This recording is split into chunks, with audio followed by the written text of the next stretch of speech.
Halo Kips, balik lagi di channel Berani Jadi Kiper. Oke, video kali ini saya akan mengajak teman-teman untuk sedikit berbincang dan brainstorming ya bahasa kerennya. Jadi hal yang ingin kita diskusikan di video kali ini adalah terkait dengan adanya beberapa pertanyaan dari banyak bukan beberapa dari banyak orang tua siswa ataupun dari siswa itu sendiri terkait dengan apa sih syarat utama untuk menjadi seorang kiper yang baik dan gimana caranya supaya saya bisa jadi seorang kiper yang profesional. Oke, uh, sebenarnya syarat utama itu yang paling penting dan paling utama untuk menjadi seorang penjaga gawang yang baik atau menjadi seorang kiper yang baik adalah kalian menjadi seorang kiper itu harus dari hati kalian.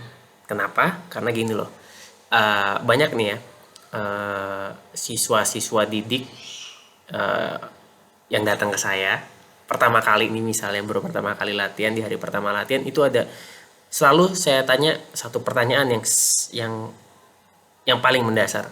Saya akan tanya begini ke siswa didik saya tersebut atau siapapun ya, saya akan selalu tanya begini untuk seorang penjaga gawang, untuk seorang kiper. Kamu menjadi seorang kiper karena apa? Disuruh orang tua, disuruh teman, atau ada alasan lain? Kalau misalnya ada yang menjawab, saya disuruh orang tua coach, saya kan langsung menjawab, ya sudah, kamu panggil aja orang tua kamu sekarang biar mereka yang latihan sama coach, jangan kamu. Karena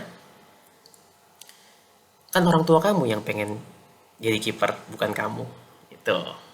Nah, mungkin teman-teman banyak yang bertanya-tanya lagi ya, kenapa kenapa kok coach bagus jawabnya begitu? Oke, jadi begini, saya akan coba jabarkan alasan dibalik pertanyaan saya tersebut. Jadi gini ya, yang pertama untuk menjadi seorang kiper itu seperti saya bilang perlu syarat utama yang paling utama adalah dari hati. Kenapa saya bilang dari hati? Karena kalau kita melakukan sesuatu dari hati kita itu akan menimbulkan rasa nyaman, dan kalau dengan rasa nyaman tersebut itu akan berkembang lagi menjadi rasa tanggung jawab, disiplin, semangat gitu loh. Jadi kalau karena disuruh orang tua biasanya orang akan atau anak tersebut atau siswa tersebut itu akan merasa terbebani. Saya jadi kiper ini kan terpaksa karena saya disuruh orang tua. Nah, itu yang kita harus hindari, dan orang tua juga harus sadari bahwa kita jangan maksain kemauan kita karena kita. Biarkanlah mereka menjalani apa yang mereka suka, yang membuat diri mereka nyaman, yang membuat hati mereka senang. Jadi saat mereka latihan, saat mereka bertanding, mereka melakukannya dengan tanggung jawab, dengan rasa senang, dengan rasa nyaman gitu. Next, untuk syarat menjadi kiper yang baik, tadi yang pertama saya sebut dari hati. Yang kedua masih nyambung, yaitu tanggung jawab.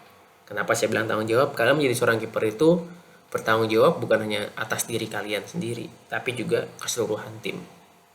Pemain depan, pemain tengah, pemain belakang bisa banyak melakukan kesalahan tapi tidak sampai menimbulkan dampak yang besar ke sebuah tim dalam suatu pertandingan. Seorang striker gagal mencetak gol dari beberapa peluang, masih aman, tim belum tentu kalah. Pemain gelandang melakukan kesalahan umpan dalam sebuah pertandingan beberapa kali, masih aman karena tim belum tentu kalah. Pemain belakang melakukan sebuah kesalahan ataupun melakukan beberapa kesalahan dalam pertandingan, masih aman, belum tentu timnya kalah. Tapi kalau seorang penjaga gawang melakukan sebuah kesalahan saja, itu dampaknya tidak cuma ke penjaga gawang atau kiper itu, tapi juga ke keseluruhan tim. Karena apa?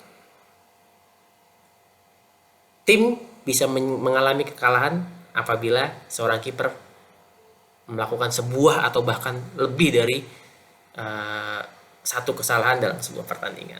Itu. Jadi yang pertama dari hati, yang kedua tanggung jawab. Yang ketiga apa? Disiplin. Nggak cuma kiper sebenarnya, ini juga untuk semua posisi. Kalian harus disiplin dengan pilihan kalian. Kalian harus disiplin dengan apa yang menjadi cita-cita kalian. Kalian menjadi pemain bola, kalian menjadi seorang kiper, disiplin latihan, disiplin mengatur waktu, ya, dan juga disiplin dalam kehidupan sehari-hari, karena itu akan terbawa di eh, karir kalian, terbawa di situasi pertandingan juga. Oke, lalu tadi sudah dari hati, disiplin, tanggung jawab, disiplin. Nah, yang keempat nih, tentu aja dong, namanya seorang kiper kalian butuh peralatan. Jadi pesan saya nih ya buat kalian para kiper, yang pertama, kalian minimal kalau memang kalian seorang kiper wajib memiliki sarung tangan. Kalau memang kalian eh, ngaku kiper tapi nggak punya sarung tangan, ya itu berarti kalian tidak tidak menjadi seorang kiper dari hati kalian. Kenapa? Karena ya bahkan perlengkapan tempur kalian kalian tidak punya gitu. Jadi yang keempat tentu saja equipment. Oke. Yang kelima, rangkuman dari semuanya adalah kalian harus latihan. Itu dia. Jadi dari kelima tadi itu semuanya saling menunjang, dan kita tidak akan bisa menjadi seorang kiper yang baik kalau kita malas latihan. Benar kan?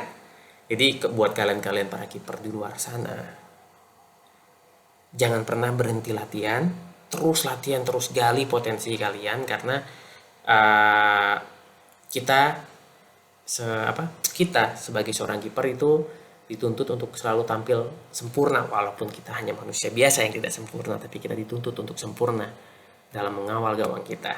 Karena sekecil apapun kesalahan seorang kiper, dampaknya sangat besar untuk sebuah tim. Oke Kips, tadi udah saya sampaikan ada 5 ya syarat utama untuk menjadi seorang kiper yang baik. Yang pertama dari hati, yang kedua tanggung jawab, ketiga disiplin, keempat peralatan, yang kelima adalah kalian harus latihan. Oke, itu aja untuk video kali ini. Terus latihan para Kips, salam clean sheet, berani jadi kiper. Ciao.